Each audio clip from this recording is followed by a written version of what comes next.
Are you a podcaster? Maybe you've got that big idea and you're looking for a network to join. The multi-award-winning Ozcast Network can get your content to eyes and ears all over the world. Join now for the first month free, and you could be featuring this sound at the beginning of your podcast. Ozcast. Simply head to ozcastnetwork.com for details.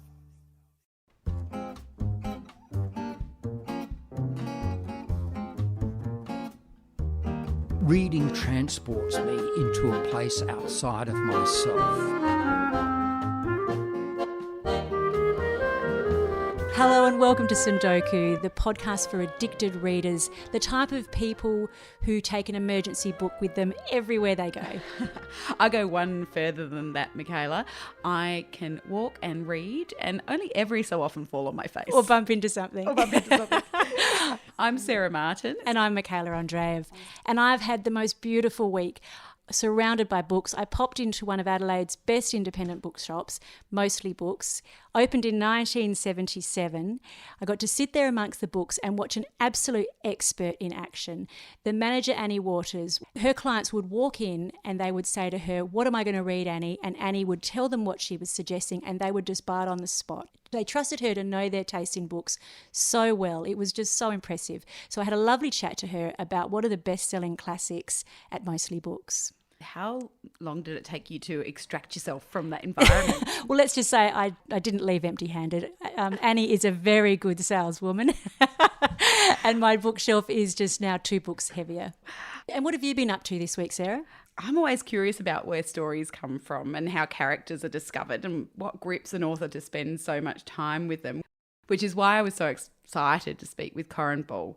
She's curator at the Migration Museum of South Australia, and she's been obsessed by this story for years. And it's finally become her first book, Three-Ring Circus, The Tragic, Mysterious and Dramatic Life of Mabel Worley, a Destitute Asylum Girl. And it tells the story of a woman she discovered through digging through archives, but then it became somewhat of an obsession. So she and I sat down at this glorious beach house. We were looking out at the ocean, but she took me to a whole different world. The desperate past of living in destitution and probably the circumstances of so many women. It goes into vaudeville, it goes into circus, it goes into love and loss and alcoholism. Anyway, I shouldn't tell you all about it. Let's listen to this conversation with Corinne. I'm a curator at the Migration Museum in Adelaide, which is housed in the last remaining buildings of Adelaide's Destitute Asylum, which was a residential care institution until 1918. And then for many, many years after that, South Australian Government Chemistry Department was based there. And in 1986, the site was remodelled and opened as the Migration Museum. So we have a gallery that tells the story of the site and its various uses. And I discovered Mabel in 2015 when we were doing research for the most current version of this gallery. And something about her just wouldn't leave me alone. She just grabbed a hold of me, and I've basically been telling her story since 2015. What was the first thing you learned about Mabel? We found Mabel in the Destitute Asylum registers, which are at State Records. And we came across Mabel, who went into the asylum when she was 16 in 1888 to have a legitimate baby. And it was noted in her record that, very unusually, the supposed father of her child, what they call the putative father, paid £150 to the Destitute Board in consideration of all demands. So for a man to admit paternity and for then to make a payment of £150 was something that we had not seen anywhere else. And so we had to know what the circumstances of this were.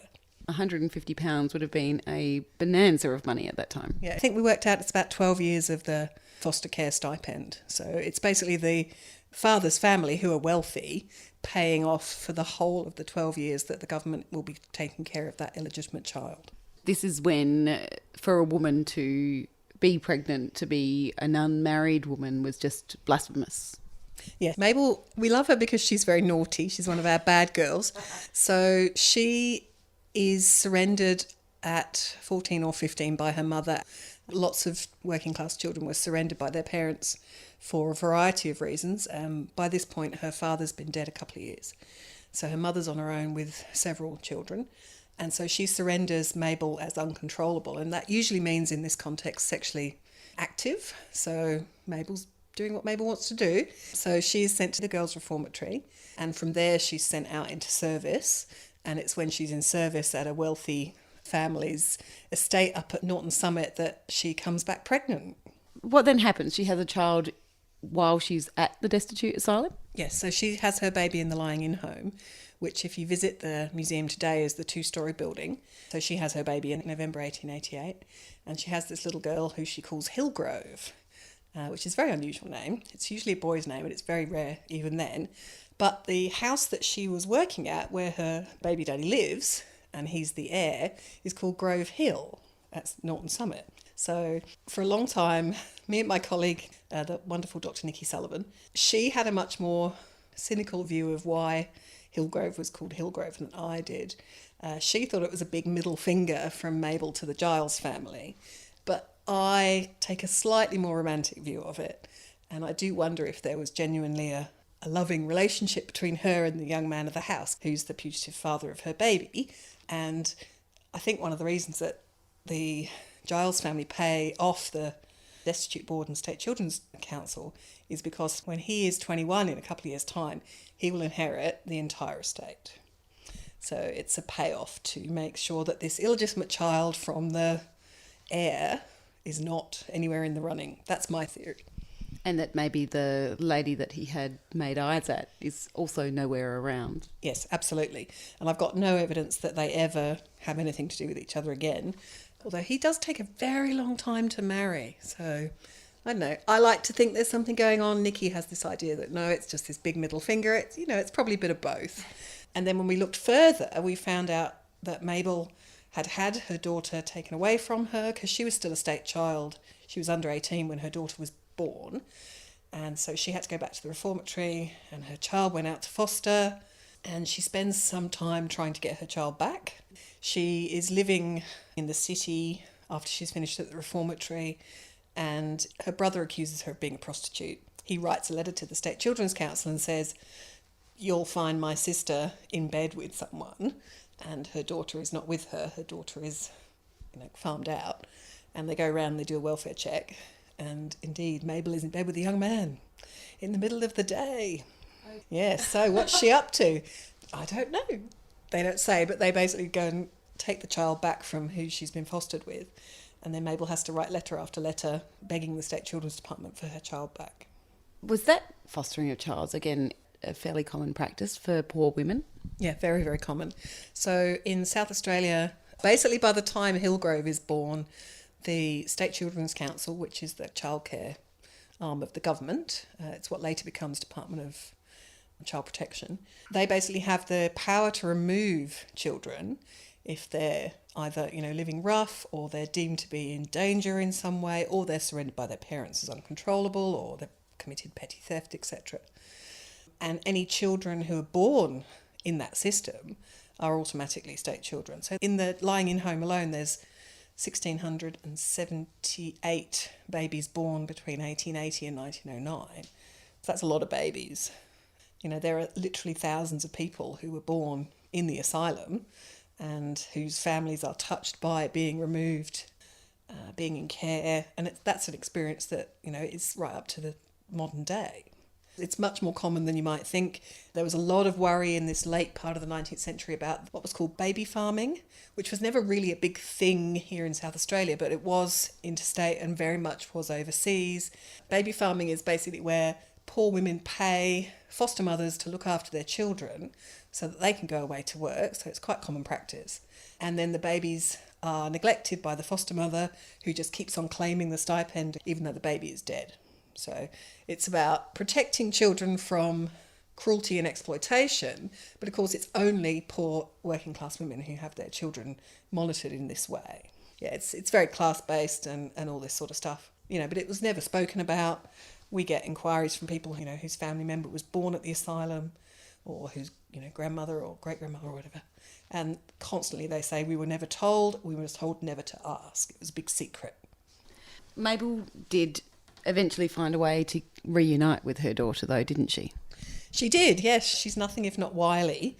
She's 18 and a half, And she's written all these letters to the State Children's Department trying to get her child back and begging and not being successful. So she decides to go around it a different way, and she gets married to a young man called Henry Hawkins, who's very, very slightly higher than her in the social scale. His father died on an exploration trip from Adelaide to Port Darwin in the 1870s, so, you know, he's kind of got a bit of social cachet. And Henry himself was born in Fiji, so, you know, they're slightly upmarket from Mabel's boarding house owning family. So literally the day after the wedding, he is writing to the State Children's Department asking for his stepdaughter to be returned. And there's a note in their file that says that they're not going to do this because he's a drinker, even though he works at a religious newspaper. The first lot of letters don't work, but then eventually she is released to the care of her stepfather. It takes a bit of a turn, though, because Mabel doesn't seem like one who wants to stay on the straight and narrow and settle down for a family life. Where does her next adventure take her? To cut a very long story short, she quite literally runs away to join a circus. It turns out that there's a lot of circus in the family's background and a lot of horse skills. Two of her brothers are jockeys.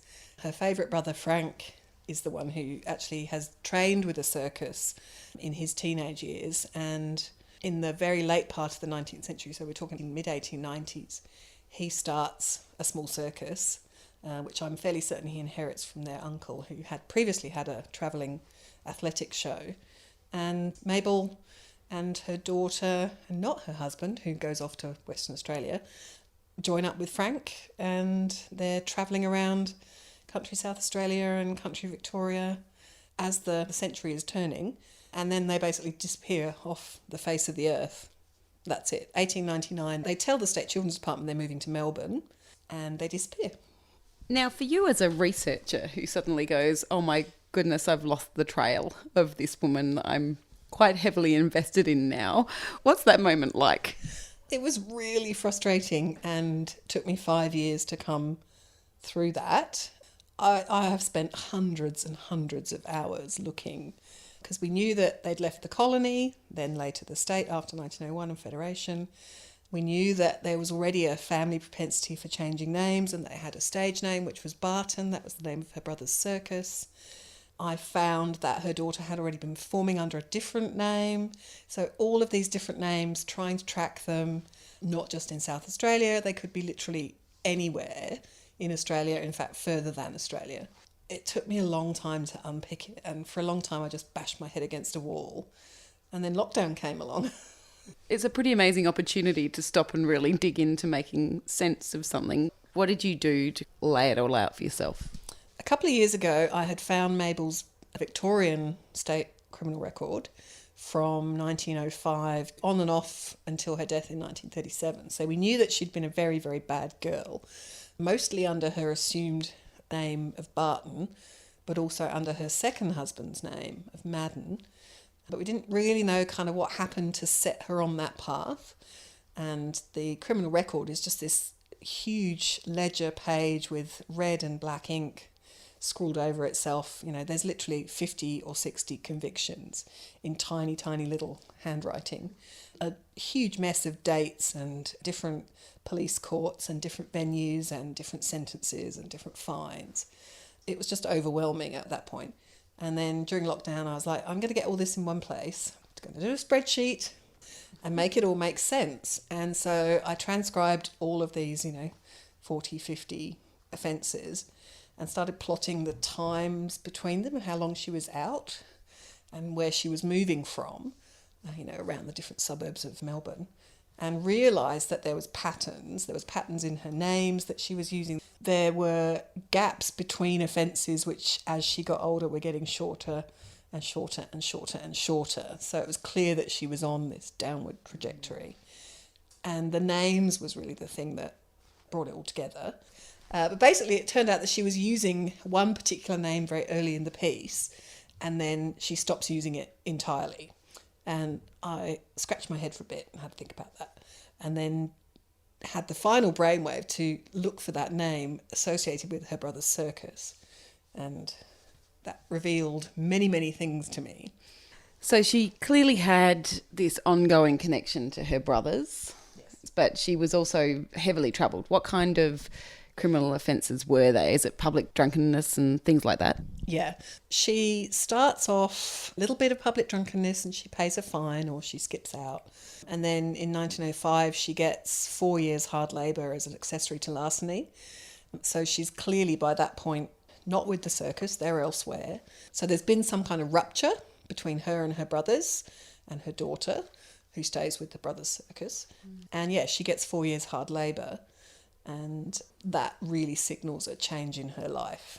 It's pretty harsh. The newspaper reports say that she collapses in the dock and screams and all this kind of stuff. And you don't know how true that is, but you can imagine that it would be quite a horrific occurrence. She's only ever done like 2 weeks for public drunkenness and then suddenly get 4 years. And that's because of the way that the court system was trying to stamp out certain types of crime. Basically, she ends up in this spiral where she does petty thefts and then she's drinking and then she gets arrested for public drunkenness, and then later on she gets arrested a lot for drinking meths because that becomes illegal.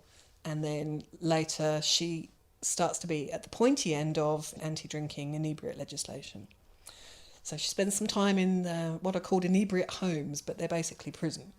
So it's not like a rehabilitation like we would think of it these days. It's a punitive treatment. Well, it's supposed to rehabilitate them, but you know, even at the time, there's plenty of recognition that actually it's keeping people who haven't really broken any laws in quite horrific conditions. You know, these people have only been convicted of being inebriates, and if you were convicted more than 3 times in a year, then you had to do a minimum sentence. And the first minimum sentence is 18 months, and the second one is 2 years, and the third one is at His Majesty's discretion. This is when she's back in South Australia. So she does several sessions at Gladstone, which was an inebriates retreat, except it's just still Gladstone prison. Then she does a couple of sessions in Adelaide jail in a section of the women's prison which was called the inebriates retreat, but essentially it's the same buildings, it's the same staff, they're looked after by the same people, they perform all the same tasks. She does a lot of laundry and a lot of sewing, as do all the women. What do you take away from finding out about Mabel's story? What does it tell you about the lives of women in her world in that era? It's a tale of woe. It doesn't end well. I knew at the beginning of looking, that she dies in 1937 in Ballarat, and she's been in jail, dozens of times being drunk. So it's not a happy story. So she's very, very typical in this way, that she is just one of these thousands of women who are stuck in this bind. She has very little education. She has no family. She has no income. There's no income support. She's living by her wits. She's skating very close to the wind legally and morally. So she's very, very typical in this way. There's literally hundreds of women who are also going through prison at the same time for similar offences. They all know each other. They drink together, a lot of them.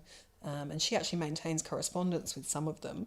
But she's also very atypical because of this theatrical circus vaudeville connection that kind of stays under as a subcurrent her whole life. She's constantly trying to get back to her brother's circus. And so in the book, I'm also charting what happens to her brother's circus. And there's all these little touch points where she almost gets back to them, but then, she screws it up again. And you just, it's like, oh, Mabel, why are you doing this? You really hope that she's going to pull through, even though, she doesn't. You can see it happening like a car crash that you can't stop. And of course, I have the luxury of being able to do that because I'm looking at her from nearly 100 years in the future, and I can see her whole life out in front of me.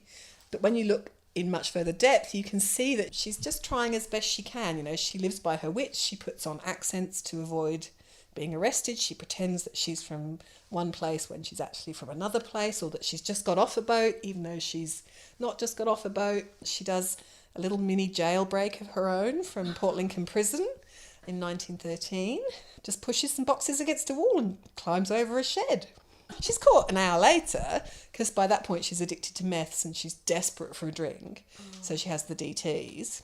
She just does these little things. She's arrested for dancing in the middle of the street in Melbourne in the middle of the night. So she finds these little moments of, asserting her independence and her personality. She just persists through events that would sideline, I think, many people today. She experiences a lot of tragedy, she experiences a lot of trauma, She physically is ruined almost by this constant life in prison. It's amazing she makes it to her 60s. I mean, she must have pickled herself from inside to out. But she just keeps going because she has no other option. She has to persist. And I think that's very admirable in many ways. The only form of resistance she has is to just keep going. She cannot let this system or this life kill her. And I think that's what's really admirable about her. As I've said before, I grew to love her when I wrote this book. I don't necessarily like her very much. You can tell that she was clearly the aunt about who we do not speak. She was the embarrassment. They were chasing down actual real stardom and success in the circus in vaudeville. And she's this, embarrassing drunk who is using the family name. So there's all these kind of tensions. She's a real person, she's not just defined by all these institutions that she comes and goes through, even though essentially she is institutionalised towards the end of her life. She's just so full of potential, and then it breaks your heart when you see her mess it up. Have you finished looking at Mabel? I will never finish looking at Mabel. There's a few gaps in the book. There's a few years that I cannot pull together at this point. I'm sure that I will find more stuff. There'll have to be a, Mabel Worley, The Missing Years. I don't know what causes the breach between her and her brother and her daughter. I haven't found any pictures of her or her daughter performing, even though they're quite active for some years. There is definitely stuff out there in archives. I'm sure I'm going to one day look at theatrical photos from the early 20th century and say, that's her! Because she's quite distinctive to look at, but I don't know what her daughter looked like. So I will never finish looking for Mabel, really, because I just think she deserves to be heard.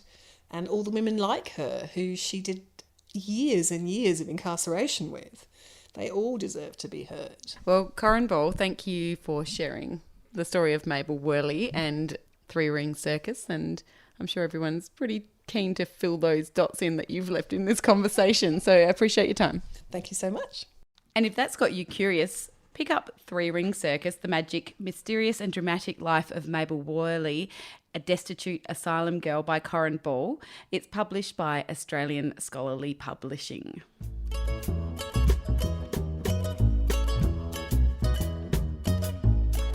So before, Michaela, you mentioned this amazing experience in a bookstore, and I think it's about time we heard more. Yeah, sure. So I actually joined independent bookseller Annie Waters on the comfy couch of her bookshop, Mostly Books, a bookshop actually that's been around for 45 years. Wow.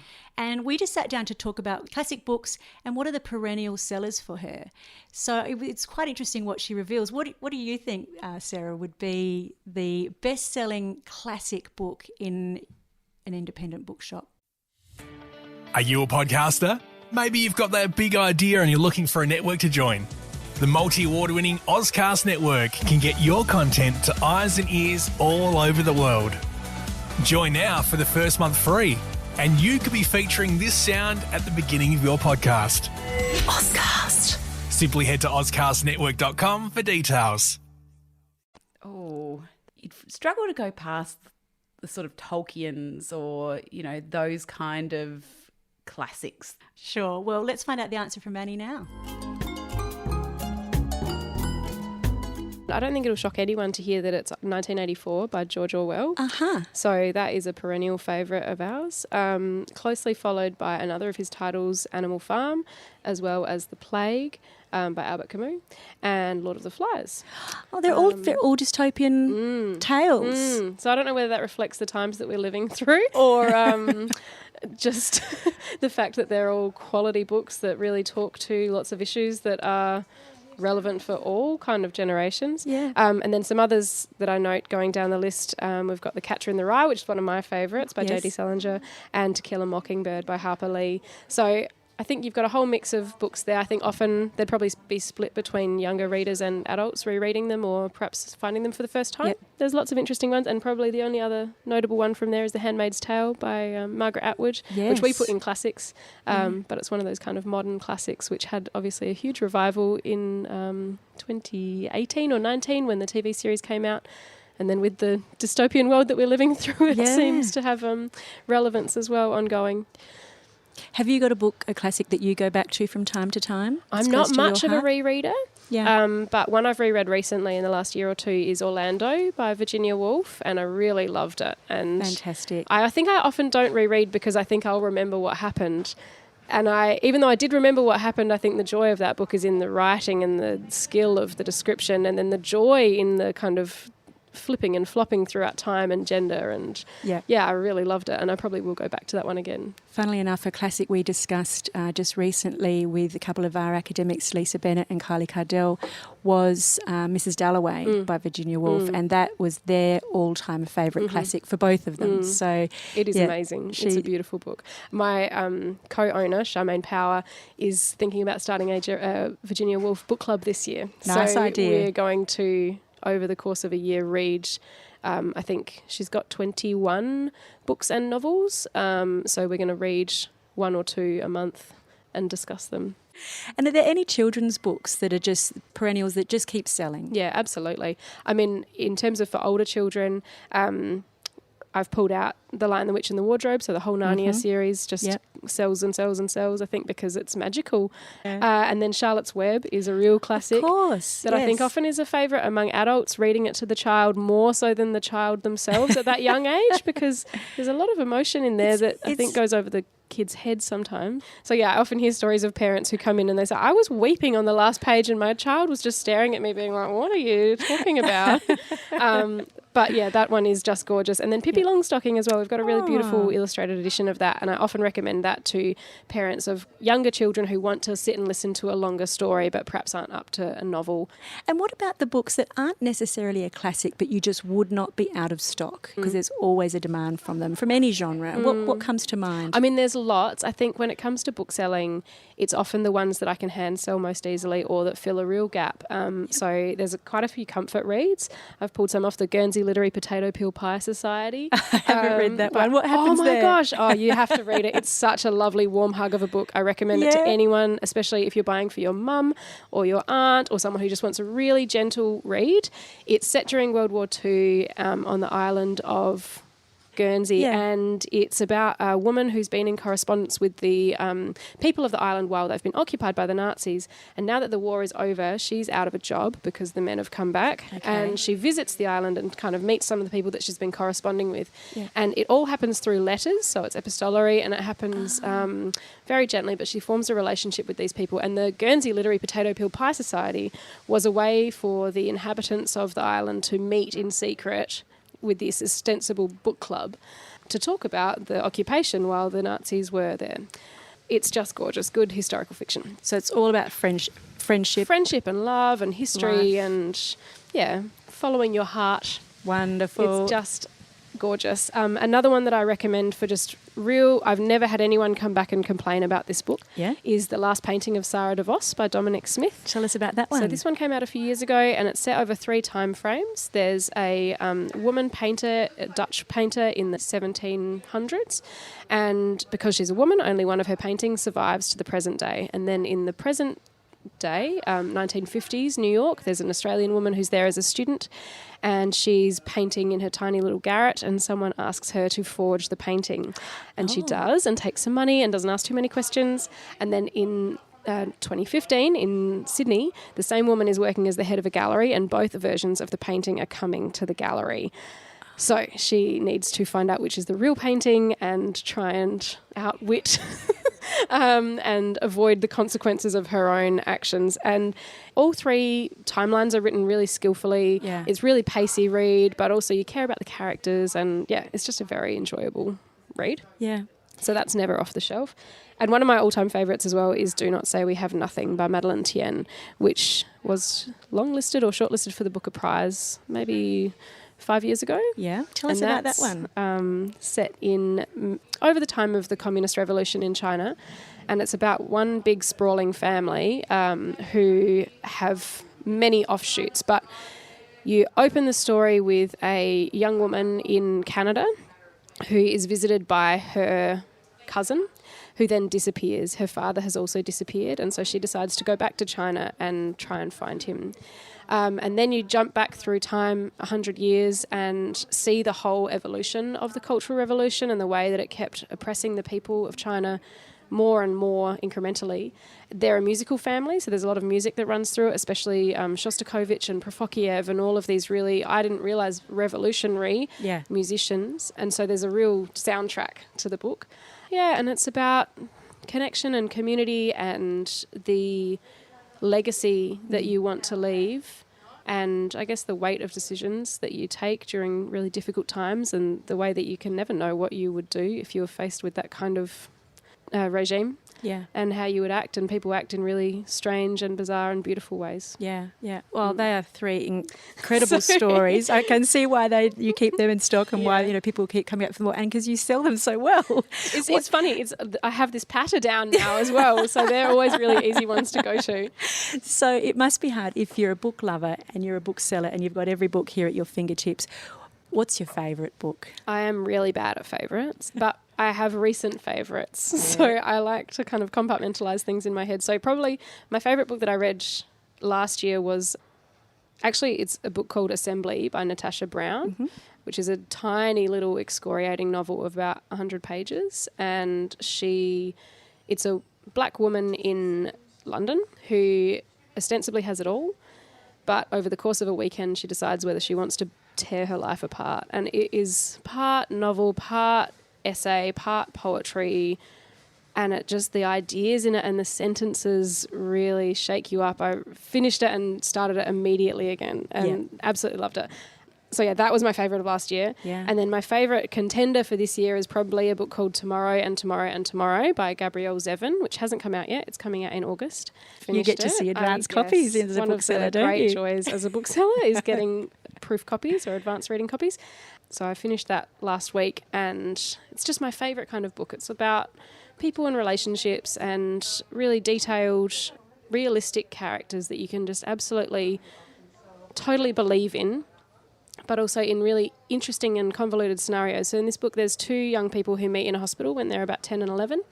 And the young boy is there because he's been in a really terrible car accident and his foot has been crushed. And so he's having multiple surgeries trying to reconstitute his foot and his lower leg.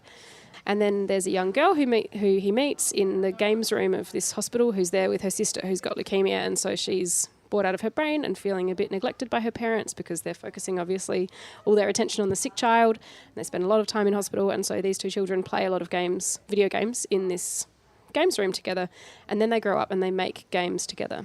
And it's one of those books about art and creation and jealousy and power and just everything that exists in life. How original. It's really beautiful. And all of the games that she writes about, I just want to play. Sometimes when you read art, made up art in books, it doesn't feel real, but all of the games that she listed, I thought, I want to find this and play it. Does the author have some sort of background in gaming? No, her dad is a computer science person, I think, and so she kind of grew up around that, and I think he wanted her to be a video game technician. I don't know. What a disappointment that she became an author. I know. Well, she's definitely not wasting her talents. She's in the right spot. That's brilliant. And what do you have piled up in your sundoku, the pile of books beside your bed? I don't know how long you've got, because several years ago I made the decision to get a whole bookshelf because I don't want all of these books piled up next to my bed. So I do have a pile on my bedside table, but then they make it to the bookshelf. And then I have a discrete set of books from which to choose when I need a new book, which I do add to quite regularly. It's not that discrete. So it's got about 10 or 12 shelves on it full of books. Yeah, I'd say there's probably about 100 books there. But so what am I most excited to read? I've just taken home a copy of Horse by Geraldine Brooks, which came out yesterday. I'm just about to start that myself. So that's not on the sundoku pile yet, but it's jumped ahead of all of these others. But some that have been sitting on there that I'm really keen to read are there's a new Madeline Miller, new to me, called The Song of Achilles. I don't know if you've read Circe by her, but this is her previous book, so I'm keen to read that. I've got the Ali Smith, which is called Companion Piece, and that goes along with her quartet, the Seasons Quartet, which I read last year and really loved. So I'm keen to read that. I'm just, I'm very promiscuous when it comes to reading. Does the television ever get turned on in your house? No, I don't watch TV. So that's when anyone asks, how do you read 150 books in a year? I say, I don't watch TV. Yep. And I don't have many other hobbies. But also I'm a really quick reader, so that helps. Seems to be the secret. If you want to get through 150 books in a year, just chuck out the television. That sounded like the most lovely experience, Michaela. It was. I can't wait to go back and buy a few more books from her. You're listening to Sundoku, the podcast for people who cannot stay out of bookshops. Hi, my name's Lily. I'm 22 years old. When I was a child, I loved any book series. I always was found with a book by my side. I called it my emergency book just because you never knew when you were going to have a second to read. I definitely caught this from my grandma. She was an obsessed reader and always had a book with her in her basket, so I think I copied suit, and it phased out a bit, I guess, through my teenage years. When COVID hit, I think I just started reading again and really enjoyed it. I think as well during the pandemic, when you're spending so much time just with yourself, you start to think about your mental health and how you could strengthen it and what you could do better to be a better person. So I think this is when I really started to gravitate towards some self-help books. I really enjoyed Atomic Habits by James Clear. This was a great book about how you set small little habits and how you can incorporate them in your day-to-day, and it just adds up to, great changes.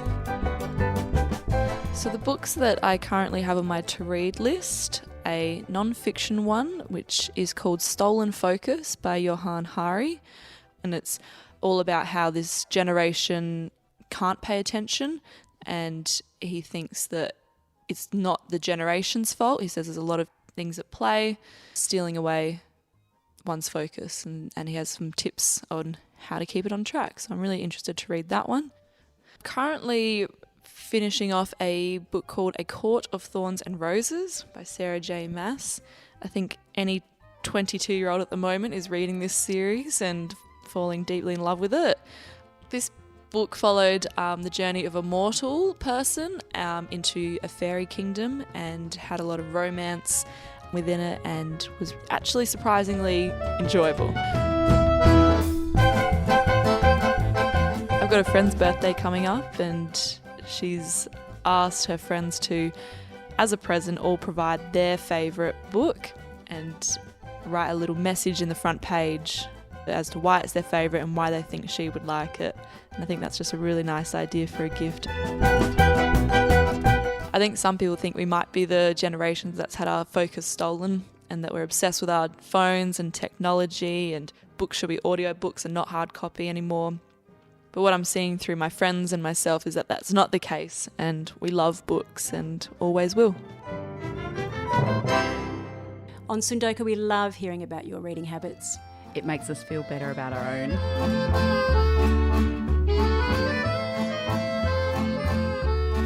That's it for today, but stay tuned. We've got some bonus interviews coming your way. That's right. Too many authors out there and too little time. It's been great having you with us today. I'm Sarah Martin. And I'm Michaela Andreev. Catch you next time. Bye-bye.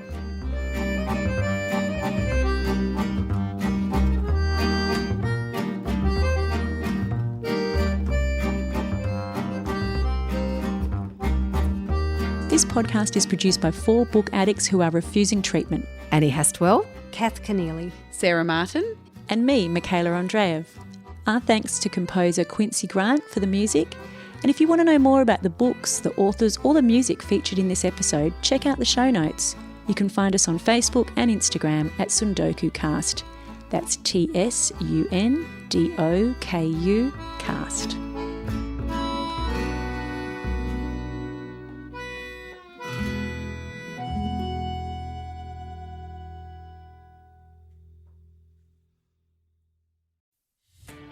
Are you a podcaster? Maybe you've got that big idea and you're looking for a network to join. The multi-award-winning Ozcast network can get your content to eyes and ears all over the world. Join now for the first month free, and you could be featuring this sound at the beginning of your podcast. Ozcast. Simply head to ozcastnetwork.com for details.